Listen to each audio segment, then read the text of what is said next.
These are currant sweet pea tomatoes. Hi, this is Shana with Against the Grain Homestead, and today we're going to be talking about, we're going to be saving seeds from them. These are ones we grew this year. I'll be harvesting some more and saving some more seeds, but I just wanted to show you how this process works. This is for any tomato you have, whether a paste tomato, a slicing tomato, cherry tomatoes, whatever. You can do the same process for seed saving. So, you want to get the tomatoes as ripe as possible. These are completely ripened, they're red, they picked very easy from the vine. So, you'll see the stem end here, and what we're going to do is we're going to put for these little ones. Now for a bigger one, you slice them in half and just squeeze them. But for these little ones, I just take this and I put the stem end up, and then I put it down towards the jar, and I just pop it, squeeze it. And you just want to squeeze out those seeds. After you squeeze the little seeds out of them, you can just take this and pop it in your mouth. That's still good.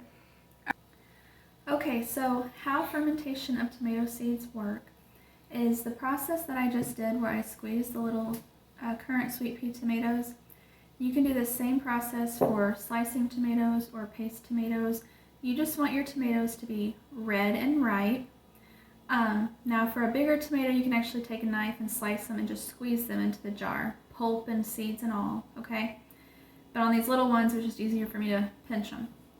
Okay, so how this works is, I don't know if the camera can pick it up or not, but each tomato seed is encased in a gelatinous sac. It's kind of like gel. I'm sure you've seen that. Anyhow, so what happens in nature is if you leave a tomato on the vine and it's ripe and then it just falls onto the ground and you don't pick it up, that tomato starts to rot, okay? So as it's rotting, it goes through a fermentation process, and during the fermentation process, it breaks down this gelatinous sac, all right? And then once the gelatinous sac is broken down, then the seed becomes viable and it can germinate and grow another plant. The reason that happens, the reason we have to ferment this is to mimic nature, because there's a chemical in the gel around the seed that inhibits the seed from germinating, from sprouting, okay?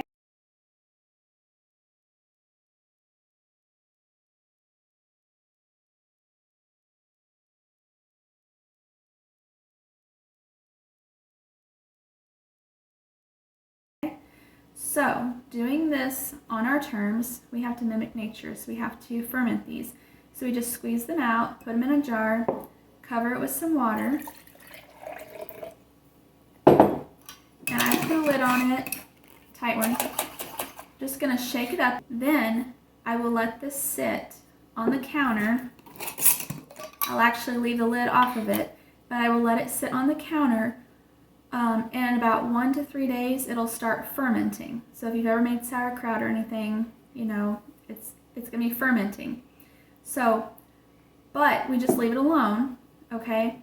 But once a mold grows on top of this and covers the top, the fermentation is done.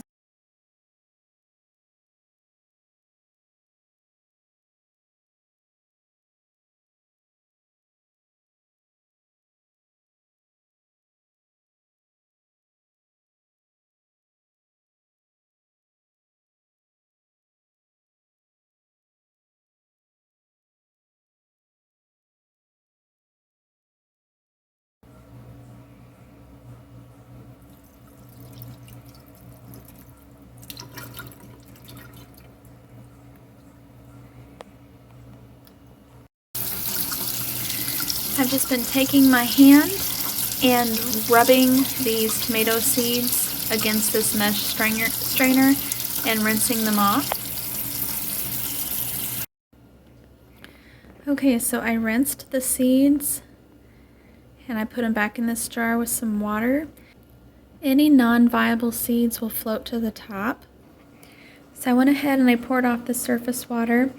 I just let it sit for a little bit, and then the surface water, had a little bit of debris left from the actual tomatoes, from the tomato pulp.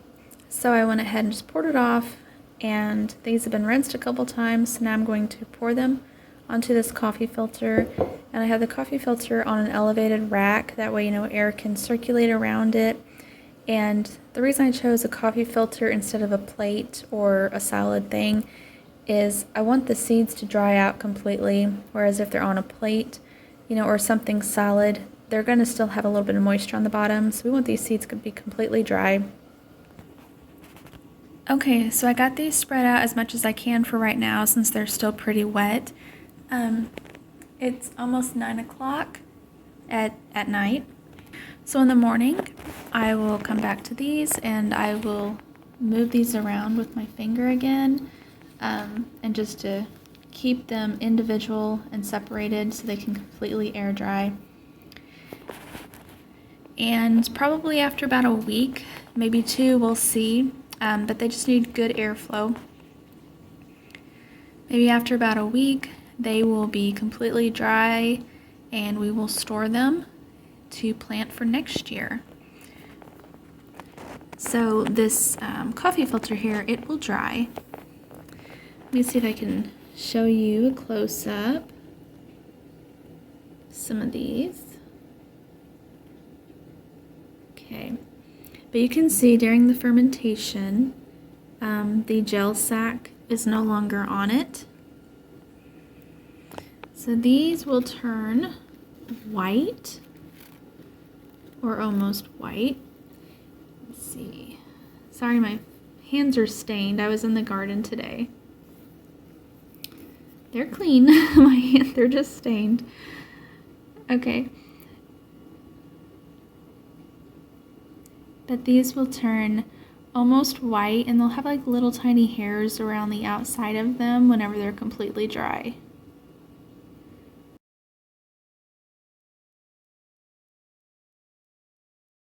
But the final thing to do is just to put your seeds in a package.